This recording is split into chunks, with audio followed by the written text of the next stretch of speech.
Up next, we have an enthusiastic orator who will share her thoughts and ideas with us. It's time for our student to shine with an inspiring speech. அனைவருக்கும் வணக்கம். ரோஜா இதழின் வெண்மையார், யாழும் குழலும் கலவையார், வெண்ணிடையாலும் அன்ப நடையாலும் பெற்றவர் குலப்பதிலும் இல்லவர் சிறக்க குலக்கொழுந்தாய். குழந்தைகளை கொண்டாடும் நன்னாளில் குழந்தைகள் தின வாழ்த்துக்களை தெரிவித்துக் கொண்டு குழந்தைகளின் பெருமைகளை பேச வந்துள்ளேன். மனிதர்களின் மாணிக்கம், ரோஜாவின் ராஜா, நமது முன்னாள் பாரத பிரதமர் அவர்களின் பிறந்த நாளை நாம் ஆண்டுதோறும் நவம்பர் 14ஆம் நாள் குழந்தைகள் தின விழாவாக கொண்டாடி வருகிறோம். குழந்தையும் தெய்வமும் குணத்தால் ஒன்று, குற்றங்களை மறந்துவிடும் மனத்தால் ஒன்று என்ற பழப்பாடல் குழந்தைகளின் பண்புகளை பண்பாடுகின்றன.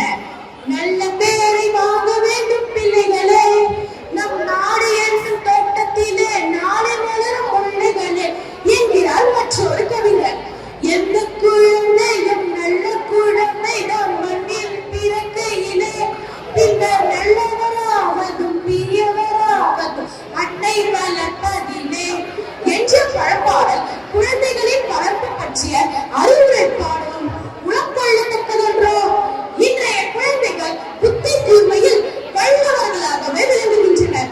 வீரமும் விவேகமும் துணிவும் விடாமுயற்சியும் தன் நம்பிக்கையும் கொண்டவர்களாகவும் விளங்குகின்றனர். வீரமும் விவேகமும் மிக்க விவேகாந்தர்களாகவும் சிகரடை போட்டு சிகரத்தில் ஏறு, சிகரத்தில் ஏறி வானத்தில் ஏறி, மண்ணை தாண்டி விண்ணை பெற வழிகாட்டிய அப்துல் கலாம்களாக வாழ்வில் எதிலும் சாதிக்கலாம், எதிலும் ஜெயிக்கலாம் என்ற உத்வேகத்தை புதிய கீதையாய் கற்று புதிய பாதை அமைக்க வாழை இறக்கவும் கடல் மீனை இறக்கவும் திறமான உணம் கொண்டு விளங்குகின்றனர். எதிர்கால இந்தியாவின் மன்னர்களால் நாட்டின் வளம் காப்பவராய் வருவோம் என்ற நம்பிக்கை ஒருமையான எதிர்காலமாய் என்னால் துணிகின்றது.